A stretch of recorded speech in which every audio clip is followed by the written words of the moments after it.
This is All Things Ansys, a podcast from the technical support staff at PADT. Episode 135, we talk about outsourcing your Ansys simulation projects and take a look at the news and events in the world of Ansys.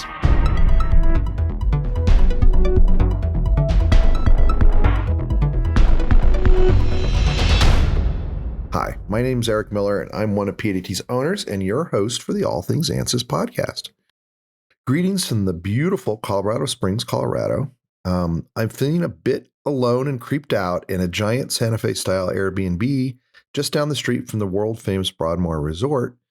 We just finished exhibiting at the 40th Space Symposium. I'm alone because my housemates all took flights home this afternoon while I stuck it out to the bitter end, and I don't leave till tomorrow morning. This house actually has a tree growing up through the middle of the kitchen. It's kind of cool. And then it goes up through the roof. But there's a lot of really kind of creepy noises, and it's big and dark, and yeah. So if I sound a little nervous, that's why. The Space Symposium is a great show for two reasons. One is it's unusual for a trade show because actual customers are there, and business gets done. From NASA and Space Force to prime contractors and small startups, people are here to really talk about what they do, what missions they need to accomplish, and how they can help each other to get there, how they can do business together. It's kind of unusual that way. The second reason is that I've never been around a more optimistic and can-do spirited group of people than at space symposiums. Space is hard, and it's in every booth in the exhibit hall, you'll meet people who are getting stuff done.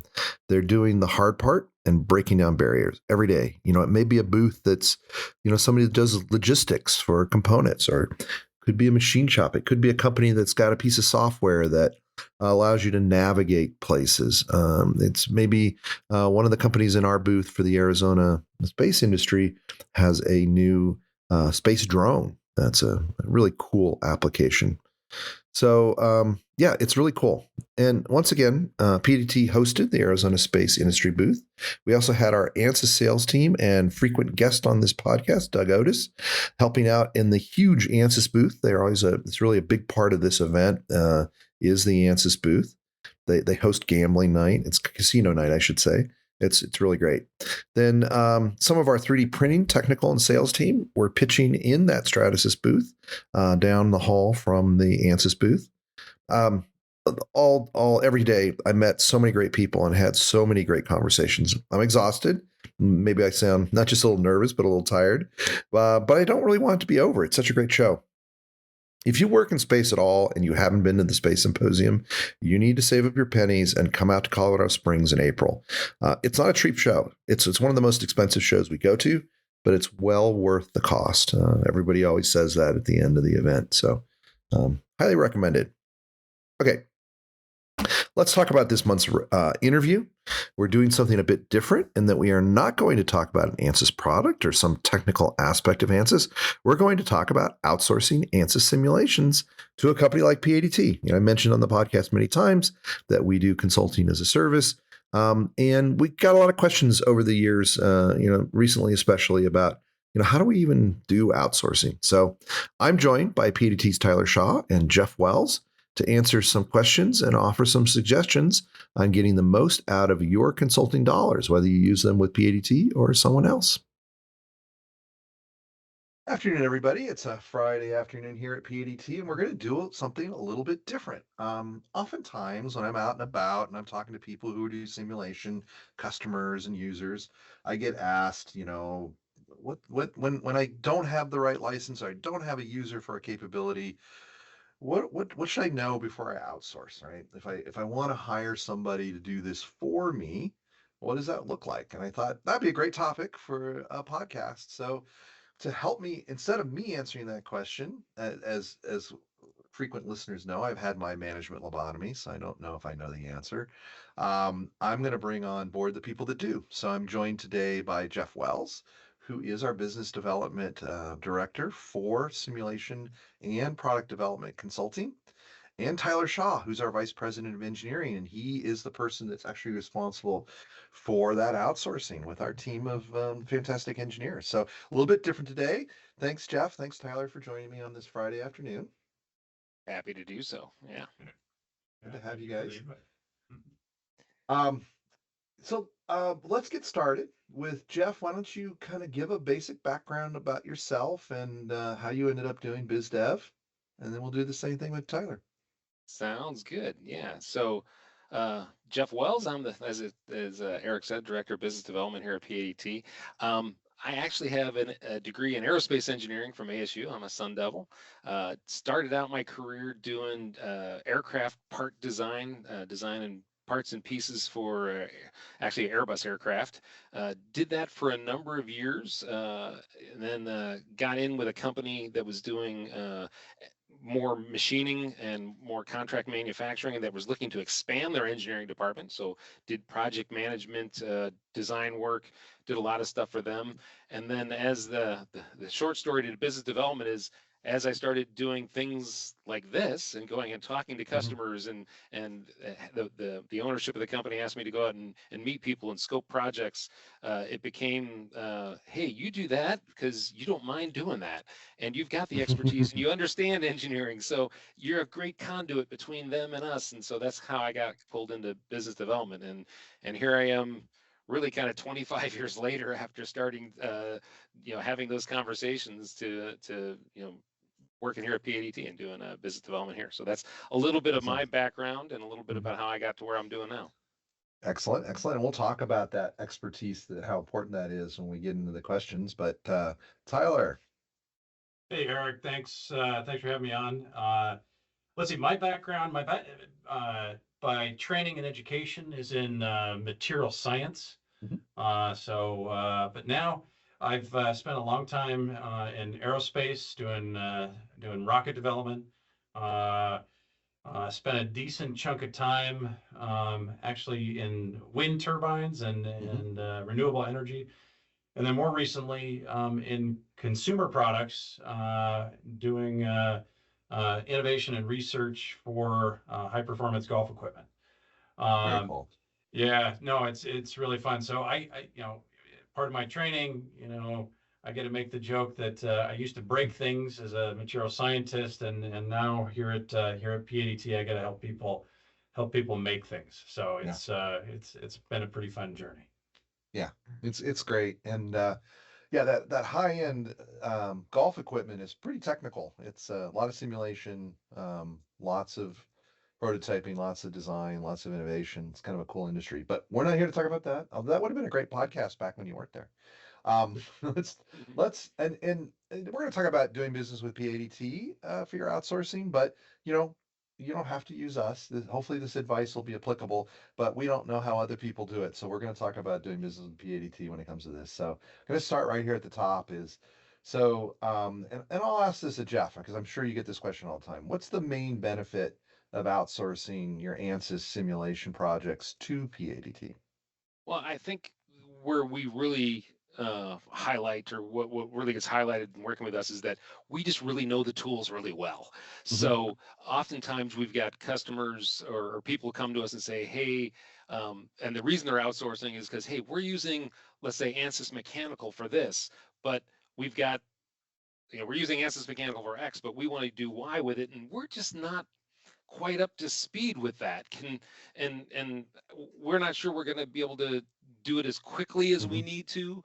We're not as sure that we're going to be as efficient with it as we need to, and we're not maybe even exactly sure that we're doing it exactly right with Hmm. with the complexity of the tool. So coming to PADT gives them kind of two things. One, it gives us kind of built-in expertise because Hmm. we've been working with the Ansys tools for 30 plus years, and because we're an Ansys channel partner, as the products come out, we've got to know it because Right. we're not only doing it as a simulation as a service, but we're also selling the tool Ansys stuff. So we are kind of on the cutting edge of learning the Ansys tools, and we've been doing it a long time.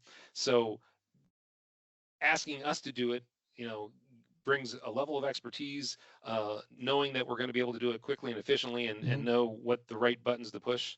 And then the last part of that I think that comes along with that is because of the way we work, it also allows us to work with them on it, show them how it was done.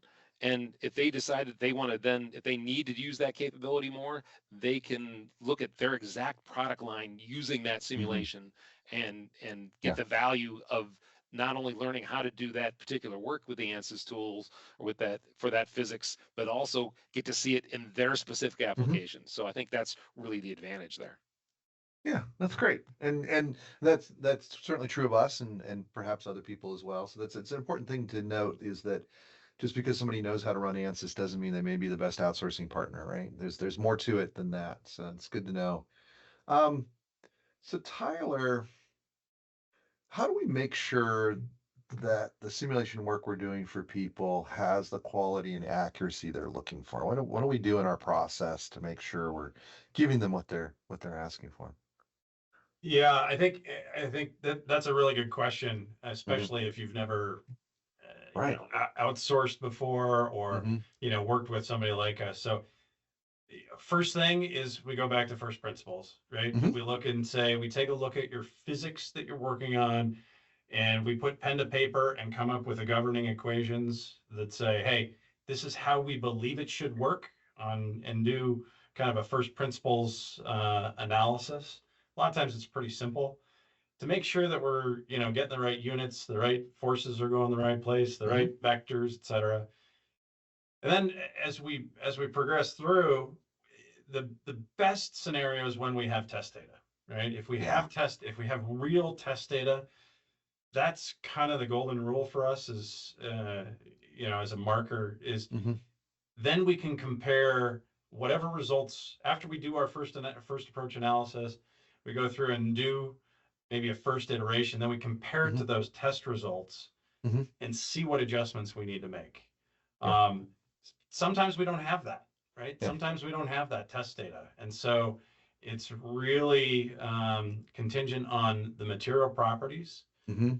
that we're using and making sure we have the right inputs and being able to bounce that against years of doing these types of simulations. I think that's really, I would say, the two measures that we have to be able to compare to. Yeah. Yeah, definitely. And the old adage, garbage in, garbage out, right? And so testing is really a good way to find out if you had garbage. It's really, really good. Um, I kind of did these out of order now that I think about it. Let's go to the beginning of the process, Jeff. And you're often after we've negotiated a contract and the customer has given us a purchase order. How do we ensure that we understand their specific needs and goals for their project? What do we do here to make sure we're going to give them, upfront, understand what they want? Yeah, I think well, if I go from the point where we've got a purchase order and and Maybe we're before that, it's really okay. part of the proposal process too, Right. right? Yeah, Yeah, yeah, well, absolutely. yeah, But I was going to say that after we get the PO, it's kind of a yeah, reinforcement. But yeah. really, what we're trying to do is we try to bring in, when we start the conversation, is usually hey, what one of the key things is what are you trying to accomplish with this simulation? Hmm. Hmm. What are the results you're looking to obtain? We want to make sure that what they get out of it is what they're looking for, and we want to make sure that we structure it properly, and that Hmm. also can tell us which software to use with respect to all the different things that fit under the ANSYS umbrella, all the physics, Right. whether or not we're looking for shock and vibe or thermal or structural or whatever it may be. So really it's asking a lot of questions about what is your what what are you trying to accomplish from that particular simulation, and what are the results you're trying to get? And maybe we could use an example. Like we had a customer that came to us and said, Hmm. "Hey, I've got this," and this is a customer that, by the way, the customer said we could talk about their project, Yes. although I won't Yes. necessarily mention their names. That's very important is protecting customers' IP. But we had a customer come to us and said, "Hey, we've got this machine. We've designed it to work in outer space. We're going to be launching it, and one of our challenges is that we want to understand, is it going to survive the launch? Because we've been building this machine with the thoughts of having it work in space, but we haven't necessarily thought real deep and hard about what's going to happen during that launch. So Hmm. so we sat down with them and said, okay, let's take a first pass at it. What we would do is take a first pass at it and say, hey, these are the things you should be looking at if you're looking to survive a launch. And have you thought about the factors of safety, of the materials? Have you thought about the hardware that you're using? And so we kind of walk through what what we would suggest they would do and what they should be looking at, and kind of said, and then we went back and said these are the tools that we would look at, and then and kind of then gave them the proposal for if we were to do a mechanical study of their apparatus, their satellite that was going to go up there, and then what it would take to, what we think that would take to do, and then from there take a look at what software we'd be using and understand what that's going to happen, and then once we've got the PO, then we go back and rehash that and make sure that we are talking the same thing, apples to apples, make sure that we understand what their model looks like, make sure that we've got all the material specs. So we kind of step through all the things that we're going to need for a simulation to be successful as a first stage in doing the simulation. And then once the simulation is set up, we go back and ask the question again, hey, take a look at how we set this up. And is this, it's kind of a double check. Is this what you guys were thinking? And this is the way we interpreted what you said, so that we take a look at it, and then we hit the go button and get the simulation run. So it's kind of a understand what's happening at the first level when we're asking about the proposal. Once we decide that that's right and we move forward with the PO, then setting it up and then double checking that it's right before we go ahead and hit the go button. Does that seem right? Yeah. And that kind of feeds into what Tyler was talking about is, okay, we ran it. Now we need to make sure it was right? With first principles and I love it. One thing I'd actually add to that I think we're really, because we've been doing this for so long, is trying to help guide the customer along an approach, right? Yes. Like what, and Jeff kind of alluded to this, is like what tool, right? Because if you start out with the with the hammer approach, using in a mechanical, maybe an LS Dyna tool or something of that, where it's a really, really high performance, highly capable, tool, but you don't need that. That can be very costly and very time consuming. Right. And really trying to make sure that we're tailoring, the tool and the approach to the needs of the customer. And that's a lot of times that's the sweet spot, is trying to find that trade-off there. Yeah, that's a really good one. Yeah, I love that. So yeah, Jeff, you kind of brought this up, a success story with a customer, and so that was a good example of a what I like about that example, and you can think about another one while I'm talking, is that they're amazing engineers, they're phenomenal engineers, but they're not stress and vibe simulation guys, right?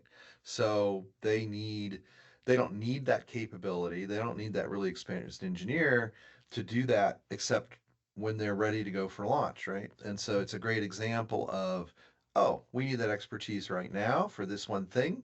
Let's outsource that to someone like PADT, and then we don't have to have that person sitting around waiting for something to go up. So how about another example? I don't know. I was kind of thinking about the one we just did the case study on. Yeah, absolutely. So the one we just did a case study on would be a customer that was, and actually it fit in just beautifully with what we do here at PADT. So they were doing some metal 3D printing, and understand that when you're doing metal 3D printing, you're putting in a lot of heat, using lasers to sinter things, and you're putting in a lot of heat and you get distortion. And if you put in exactly what you want right at the start, that's not what you're going to get at the end, just because of the thermal conductivity and thermal stresses, residuals, residuals and all that stuff that go along with it. And I'm not a 3D printing expert, so, so Ansys has a tool that allows you to look at your workflow, look at the 3D printer that you're using, and can kind of help you iterate through that process and analyze all of those thermal stresses and things that are happening as you're printing, to kind of say, hey, if you want this in the end, here's what you should start with, kind of a thing. And it's a tool that steps you through that process. And they hadn't used that kind of a thing. They had just used their years of experience in doing 3D printing to say, oh, I think maybe we should modify it this way, and this is where we're going to get the most heat. And they ended in using that process as early, I say early pioneers in metal 3D printing, but as they were using the process and doing that, they got good at it, but they still were having to print 2 or 3 prints before they would get get one that was within the tolerances that their customer needed. So what they did is they said, hey, we heard Ansys has this tool, we'd love to use it, but we'd like to see it work first. and that's really where we stepped in as the consultant, said, yeah, we certainly can help you. Let's take a look at what you're trying to do. Let's make use of this tool. Let's walk you through how it gets utilized within the Ansys mechanical space, and see if we can help you come up with what this thing should look like at the start, so that when you get the first printout, it's within tolerance. And and that was something we were able to do with them, and it was a great success. They were thrilled because, one, you spend a lot of money printing up parts, and if you have to print 3 of them, you just tripled the cost of your part. It also is the time factor. Now you got to print it 3 times and figure out the learning from that and redo it.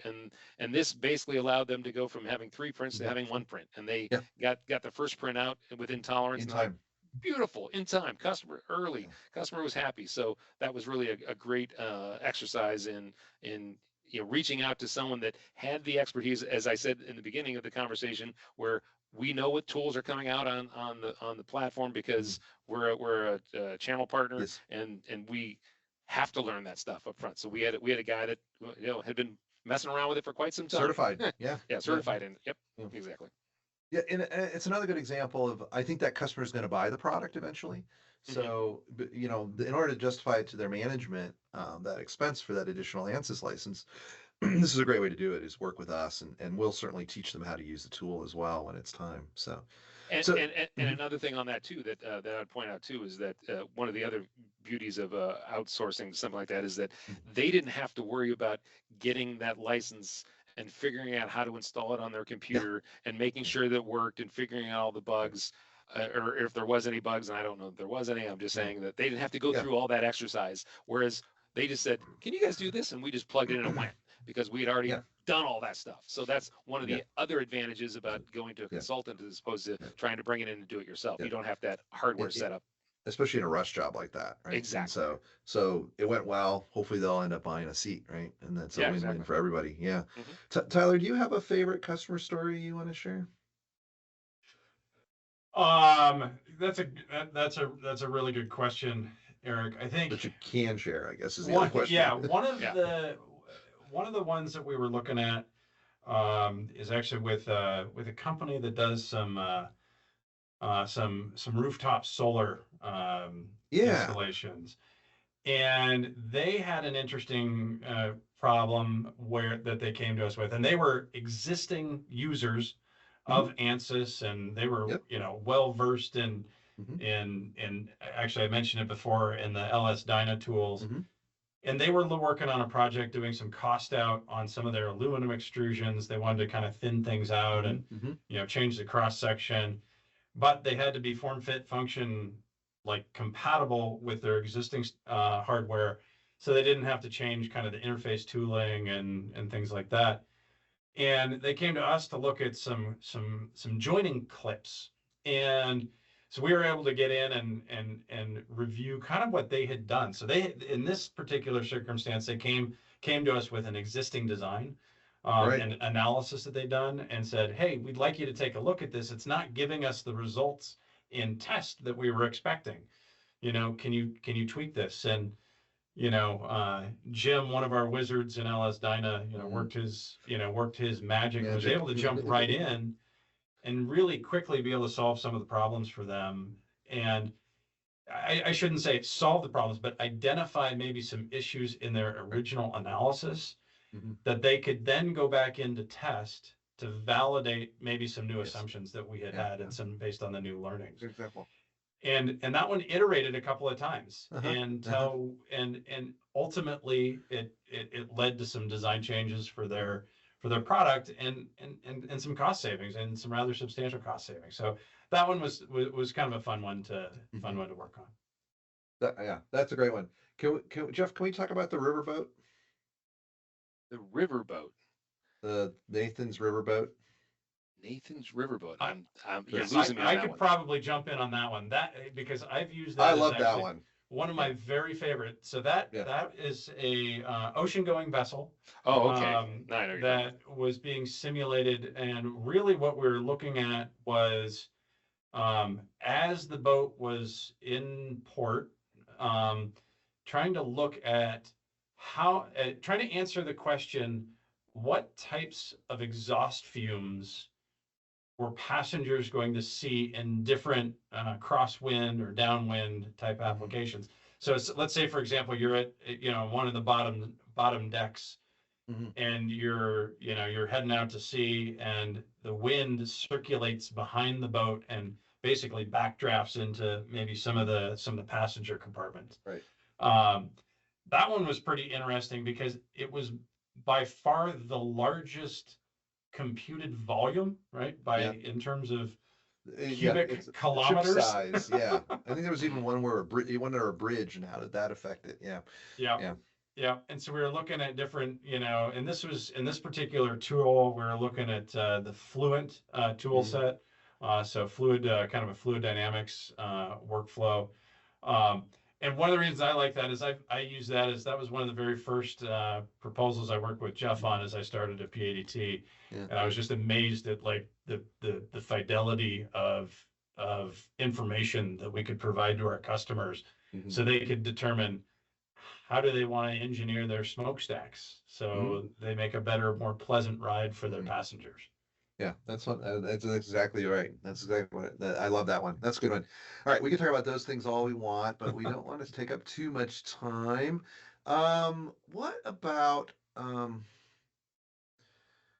so something we've learned from the days when I used to do all this, and it was literally throw it over the wall and I throw an answer back, is how important communication is with the customer. So I'll start with you, Tyler. I know that we've really, since you've joined the company, really worked on this. What is that project management communication process look like, even for it? Of course, it's you think about it when you're doing product development because there's a lot of iterations there, but even simulation, we're constantly communicating. So how do we? What's the structure for that? Well, first and foremost, it starts with talking, right? Yep. And understanding and listening, right? For us, it's really trying to get the customer to talk about the problem and the things that they're needing and the solution that they're trying to get towards. And I got to give Jeff some credit. He's very good at teasing those types of topics out of the customer. But also on the simulation side is trying to understand, okay, what material properties are you playing with? What, going back to that boat example, what are the wind conditions? Right. What are the water temperature conditions? Are there, is there a particular temperature that you're concerned with? So trying to understand that. And so as part of that, we've developed, and I don't want to get into this too much, but we've developed an 8-stage process that we walk through that process on delivering the customer their answers. And it really starts at the very, very start at a stage 0. And that's after the contract has been started. The very first thing that happens is we have a kickoff meeting with the customer. And that's where we get all the interested parties involved, and everybody sits down and has a deeper conversation beyond kind of some of the initial asks, where we have the right technical people in the room that know the tools inside and out to be able to resolve the needs for the project to get to those answers that I mentioned before. Yeah, and don't we do like a weekly update from the project manager? Is that true as well? Yep, absolutely. And so part of that is, and we do an email out to the team. We found that this is hugely valuable. So the requester on the customer side understands, all right, kind of at a high level, like, what did we do this week? What did we accomplish? What did we get done? Maybe what issues are popping up that we encountered through the week, and also how much did we spend, right? Yeah. So we have a really good understanding of what's transpired, and it's proven really beneficial for us and the customer to maintain that constant communication. Yeah, it's really good because it eliminates the surprises. If we do run into something, it doesn't nothing's gonna go a week without being said, and sometimes we jump in ahead of that, but Yeah, at we don't least wait for the every meeting. week, at least every week they get a, hey, here's what we've done, here's what we're doing, and oh yeah, this is something that we talked about maybe, and we need an answer to this, or here's the answer you've been waiting for, that kind of thing. So it eliminates the surprises and keeps everyone walking down the same path. I love it. I love it. So along those lines, Jeff, let's just talk about a manager. So you're a manager in an engineering company, a manufacturing company, engineering company, and you're looking to outsource to PADT or a company like PADT. Your engineers are doing their engineering thing, and they're talking to our engineers and to you, and everything's going great. But what can the manager do to make sure that the whole process is smooth when they collaborate with us? I would think well, ask a lot of questions for one, Mm-hmm. because as long as they're asking the questions of their staff and then of our people, I think that's really going to be, what makes it go smoothly. As Tyler said, Mm-hmm. that's why we bring people into the kickoff. But so some of the things like, um, uh, what on the simulation side, why are we using the platform that we're using? Mm-hmm. Um, do we have to use that platform? Are Mm-hmm. our guys trained in that platform? Uh, do we have the software already in place? Mm-hmm. Do we need to get the software? Does the software run on our machines because of Mm-hmm. the requirements for that software? So all those kind of questions, what is, and that goes back to, as we talked about when we engage with the customer, trying to find out what are the results that we want to get out of this simulation, Yeah, that's an and important and one. and Yeah. and is and what are we trying to find out? And that goes with both, simulation and with project, Mm-hmm. the project. We're talking with the customer right now who's in talking with the manager, the guy that's driving the thing on that side. They're trying to do some design for manufacturer stuff, and Mm-hmm. the question is, hey, we want to reduce some costs. And I'm like, okay, where do you want to reduce cost? Do you Yeah. want to reduce cost in the parts? Do you want to reduce cost in the assembly? Do you want Mm-hmm. to reduce cost in, by making it simpler? Mm-hmm. There's all kinds of questions like that that need to be asked, and I think that's Yeah. I think that's one of the key things is make sure you're asking questions about what you're trying Yeah. to accomplish, and then the pieces that might go into it, and Mhm. and of anybody that you're going out to for simulation Yeah. or for engineering work. Yeah. That's really good point. Yeah. Eric, one thing So, one thing I'd add on there too mhm. is, as a manager Mhm. looking to their team to outsource, is Mhm. have you simplified the problem as Yes. far as you can, Yeah. right? And because us as engineers, we want to solve all the problems, right? Mhm. And and if you're if you're doing this for the first time, maybe you want to try to get the minimal amount of information that you need to be able to make a Mhm. decision, to be able to make a decision. Yeah. And a lot of times that really comes from simplifying and simplifying and simplifying. Yeah. So that would I be my That's suggestion. tremendous. Great Yeah, and advice. I guess if we put that into our terminology, what is your minimum viable product? And Yeah. that Yeah. goes from the simulation. What's the minimum thing you want to get Viable out of that model. Yeah. simulation? The minimum viable model, or it could be in the product development side. Hey, what is, when you say, hey, I want this thing, is that because you want to take it to someone and just show them the basics of how it works, or hey, I've got to be able to put this on my car and save me if I get into a car accident, kind of a thing. Yeah. That's just a kind of a Yeah. random thought, but that the how we approach those things are very different. So we need to understand what that minimum viable product or minimum viable simulation is for us Yeah. to get you the right answer. That's a great way to look at it. Yeah, so we got a whole bunch of other questions, but we're running out of time, so I think we'll go ahead and wrap it up. Jeff, if someone is interested in learning more about how we might be able to help them with outsourced simulation with Ansys, what should they do? Well, they should certainly reach out to me. You can Hmm. get me on at jeff.wells@padtinc.com. And if you send me kind of that basic statement of work, even if it's just bullet points, hey, this is Hmm. what I'm trying to accomplish. This is what we're trying to find out. Could you help us with that? That would be where we'd It start. speeds it up. It It speeds speeds it it up a up, right? lot. Because Yep. I can look at it and I can Hmm. bring in the right people Right. to have the conversation right from the start, so that we're Hmm. not chasing down. And then the other thing I'll say Hmm. is understand that if you're talking about something that has IP, send your NDA Yes. along with it, because I mean, that always is something that, hey, I want to talk to you about this, but I've got this IP and I got to have it protected. So that would be the other thing that I would say that helps speed things along, actually. And we've got one if you want to use ours. And that's true too. Yeah, but if you've got yours and your lawyers want you to use yours, let's lead with that so we can have an open conversation. Yeah, and get you a quote. Yeah. Yeah. So brief statement of bullet points, and if you've got the NDA and know you're going to be talking about IP, send that along too, and we can certainly get it going from there. I love it. Well, guys, I'm gonna go ahead and finish it up right here. I really appreciate you taking your time. Enjoy the weekend. Enjoy the nice weather here in Phoenix while it's still nice, and we'll see you guys next time. I really appreciate you taking your time. Thanks. Yeah. Thanks, Aaron. Great day. Bye. Okay, good job. So as Jeff said, if you're interested in how PADT can supplement your in-house simulation capabilities, reach out to Jeff at jeffwells@padtinc.com, or you can use the generic email consult@padtinc.com. For today's commercial, I want to talk about a part of PADT that you may not be aware of because you're an Ansys person. If you're listening to this podcast, I'm guessing you're an Ansys person.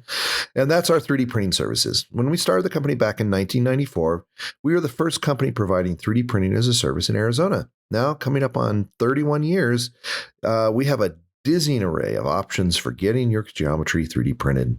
What sets PADT apart is not just the wide variety of technologies we have here in-house, stereolithography, selective laser sintering, production polymer printing, polyjet, fused deposition modeling, and selective absorption fusion. That's along with direct metal laser sintering. People choose PADT because for the same reason they choose us for their Ansys support and consulting. It's our technical expertise. Our engineers know additive manufacturing. They know design, and they know traditional manufacturing. We can help you pick your materials, develop your process, and enable the best post-processing approach for your prototyping, tooling, and product 3D printing needs. Reach out to 3dprint at padtinc.com or visit the digital manufacturing part of our website. You can also go to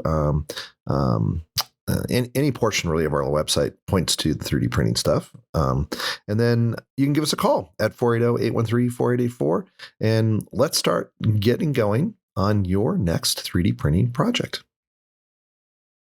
All right, let's turn our attention to the news. Ansys stock. I'm recording this on April 10th. It's been a crazy week in the stock market. It's been through some huge gyrations because of this whole tariff thing. So today on the 10th, it's down 4.27% for the day. It's down 7% for the month. And year to date, it's down 11.8%. In fact, today is a new 52-week low for Ansys stock. I don't know how much of this has to do with Ansys. Probably none of it. It has much more to do with the whole tariff and marketing thing, tariff and market thing. We'll have to keep our eye on it and see how it goes. So for Ansys news, I'm going to talk a little bit more about the Synopsys acquisition of Ansys. If you're not aware, back at the beginning of 2024, Synopsys announced that they were going to be buying Ansys. And one of the things that came out about a month ago was that Synopsys started to prep for that acquisition by selling $10 billion in bonds to pay for the Ansys shares they're buying. So they're also doing a $4.3 billion bank loan. So that's just a fraction of what they're going to buy. They have to buy the shares from the market. But yeah, that's a lot. It's a bit unusual for both Ansys and Synopsys. Neither company have leveraged acquisitions this much in the past. And the reason why I bring it up is the impact of doing this is that there will be a lot of pressure to pay off that debt. Both companies have great cash flow, so it shouldn't be a problem, but it does change kind of how they make decisions, right? Instead of worrying about the stock price, they need cash to pay off the debt. So that changes things a bit. I actually putzed around on the internet for a little while just before recording this, to try and figure out a little bit more about those bonds. What are they going for? Who's buying them? All sorts of things like that. I'll be honest, I couldn't figure any of it out. I've once again proven that I don't know much about financial stuff. There's still some reviews going on. Other news is that there's still some reviews going on for the merger, and some of them completed. Again, a cursory look showed that Japan, Korea, the UK, and the EU have all approved. The US is still going through the motions, but there doesn't seem to be any problems there. But China is looking at the deal. And with the current kind of trade war with these crazy high tariffs and the back and forth and the tit for tat that's going on, there's a little bit of concern in the marketplace that China may hold these kind of approvals, not specifically this approval, but just approvals in general, kind of hostage while they're negotiating. So we'll see. Synopsys did a press release that said they think the deal will still happen in mid-year. They issued the shares to pay for it, or the bonds to pay for it. And, they're really moving forward with the whole thing for a mid-year thing. So let's keep our eyes posted on that. There's some other Ansys news. Most of it's about some applications of Ansys to various things. There's quite a few articles about space and Ansys because of the Space Symposium. So, you can always check out the news on the Ansys website if you want to see more. All right, let's talk about that Ansys blog. And just like us, Ansys has space on the brain. They were getting ready for the Space Symposium, so they did a bunch of blog posts about space and Ansys, and they're really cool. Of course, I think they're cool because I'm kind of got my head around space right now. The first I'm recommending is called Electronics Reliability in Space: Simulating Rad Hard Designs. And it's kind of cool because it talks about the different types of radiation that ships see in orbit, how some of these things in the spacecraft itself can build up a charge. It's kind of cool. The electrons and different kinds of radiation can do that. So really very useful article from a high level. The second one for me was called The State of Satellites: Applications, Challenges, and Opportunities. And that's exactly what it's about. It's kind of looks at where satellites are today. And really, I feel like it kind of used the old saying that today's satellites are not your grandfather's satellites. And I saw that at the show as well. There's a lot going on with small sats and low Earth orbit and kind of much more capability, better sensors. A lot of that's driven by simulation. It's really kind of cool. The last blog post that I recommend you take a look at, it's something that makes I'm a big sci-fi fan. I've read sci-fi since I was a kid, and I just love this one. It's called Lunar Colonies and the Future of Space. It's an interview with a gentleman named Jim Wirtz, who's kind of an expert on lunar habitation, and they talk about what it's going to take to build habitats on the moon. And of course, that will apply to Mars as well. So check that out. Lots of other blog posts, a lot of cool stuff, some more work with NVIDIA. It's good stuff. On the PADT blog, we've got two Ansys-related posts worth mentioning. PADT's Tyler Button added a great post on Ansys EMC Plus. You may not even be aware of it. It's a tool for modeling things like cable signal integrity. He takes a really good look at it, so you can get your head around it. Lots of people don't know we have some great tools for handle in Ansys to handle this kind of crosstalk and interference in cables and see what the radiation from those cables looks like. Definitely check out MC Plus if you've ever had to debug one of those things. It's kind of cool tool. I also wrote an article called Using AI LLMs for Ansys APDL Scripts is Not There Yet. I don't want to give away the article, but I thought it'd be kind of cool to, I had just used Copilot is what we use at PADT for our AI stuff, our large language model AI stuff. And I just used it to do some Python scripting. It just made things so much easier. Just kind of tell it what I wanted, and it wrote the code for me, tweaked it 1 or 2 lines, and it was good to go. So I thought, hey, I'll do the same thing with APDL. Didn't go so well. And mainly that's because there's not thousands and thousands and thousands of posts with thousands of lines on each post of code for APDL. And so it didn't quite get it right. So it's kind of good example of being careful with LLMs. If you do any kind of APDL scripting, you'll find it very useful. It kind of made me think that we should take a look at maybe at some point taking our APDL guide and pushing it out there onto the internet so these things can train on it. Maybe that would help a little bit because there's just not a lot of information about APDL on the internet. That's kind of why it probably didn't work. Anyway, enough on that. Good example of how AI is amazing, jaw-droppingly good at some things, but it's not good at everything. So let's take a look at upcoming webinars. We've got a ton. We were kind of figuring out what we were going to do because Ansys has got some good webinars. So we didn't want to kind of copy them. They do a great job. So this is what we got scheduled. Hopefully this podcast will come out before the April 23rd. We're going to talk about one of the more popular topics on our podcast. This will be a webinar explicit dynamic updates in Ansys 2025 R1. So that's going to take a look at a lot of the LS Dyna stuff. Then on May 7th, we're going to do meshing updates in Ansys 2025 R1. The 21st of May is going to be optics updates in Ansys 2025 R1. And then June 4th, composites and structural optimization updates, again for 2025 R1.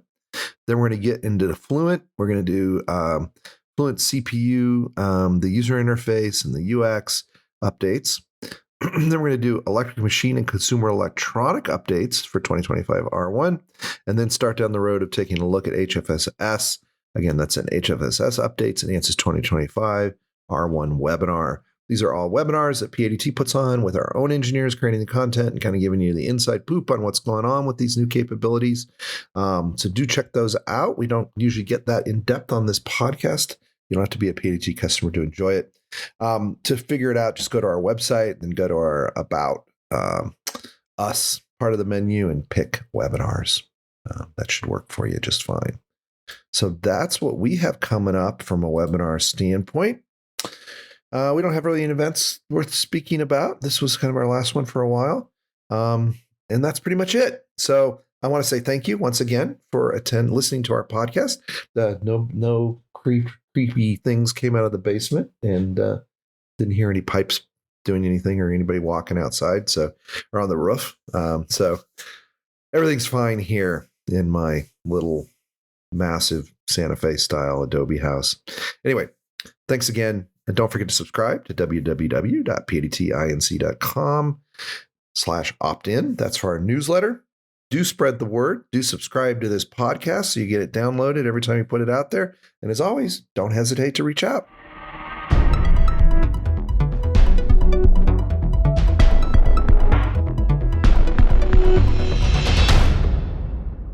Thank you for joining us for the All Things Ansys podcast, episode 135. As a reminder, this podcast is not affiliated in any way with Ansys Inc., and the opinions expressed are those of the people on the show only and not of their current or former employers. For more information, visit www.padtinc.com/blog, and please share your thoughts and questions through an email to podcast@padtinc.com. See you next time.